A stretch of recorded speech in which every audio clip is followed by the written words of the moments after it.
વાત કરીએ ડીસા શહેરની તો ડીસાના ગંગાજી વહોળા પાસે ડિવાઈડર સાથે અથડાતા બાઇક ચાલક ગંભીર વહોળામાં રસ્તા વચ્ચે ડિવાઈડર પર કોઈ સાઇન બોર્ડ નથી અને ડીસાના જૂના ડીસા ગંગાજી વહોળા પાસે ભયાજનક ડિવાઈડર પર વધુ એક અકસ્માત સર્જાયો છે। જી હા, રાત્રિના સમયે ડિવાઈડર ન દેખાતા બાઇક ચાલક યુવક જે છે તે ડિવાઈડરને અથડાતા ગંભીર રીતે ઇજાગ્રસ્ત થયો હતો અને ડીસા પાટણ હાઈવે પર જૂના ડીસા પાસે ગંગાજી વહોળામાં સ્ટેટ હાઈવે દ્વારા જે વહોળાના ડીપ પહોળો કરીને રસ્તા વચ્ચે ડિવાઈડર મૂક્યા છે, ત્યારબાદ ડિવાઈડરના બંને છેડે લગાવેલા સાઇનબોર્ડ તૂટી ગયેલા છે અને વારંવાર અહીં અકસ્માતોના બનાવો બને છે કારણ કે કોઈ સાઇનબોર્ડ મૂકવામાં નથી આવ્યું। હાલમાં ડિવાઈડર પર કોઈ જ રેડિયમ પટ્ટો કે સાઇનબોર્ડ લગાવેલ ન હોવાથી રાત્રિના સમયે ડિવાઈડર બિલકુલ દેખાતું નથી। જો કે સ્ટેટ હાઈવે અધિકારીઓનું પેટનું પાણી પણ હલતું નથી।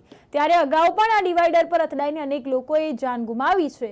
ત્યારે ગઈ રાત્રે ડીસાથી પાટણ તરફ જઈ રહેલા અજીતભાઈ ત્રિભુવનભાઈ કાણોત્રાને ડિવાઈડર ન દેખાતા ડિવાઈડર પર ચડી જતા ગંભીર રીતે ઇજાગ્રસ્ત થયા હતા અને ઇજાગ્રસ્તને સારવાર અર્થે ડીસા સિવિલ હોસ્પિટલ ખાતે રિફર કરવામાં આવ્યા હતા। તો આ અંગે સંચાલકોએ તેમજ સત્તાધીશોએ ધ્યાન લેવું જોઈએ તેવી માંગ ઉઠવા પામી છે।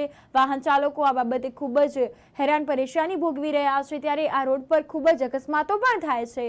તો આ અંગે વહેલી તકે ધ્યાન લેવામાં આવે તેવી લોકોની અને વાહન ચાલકોની માંગ ઉઠી છે।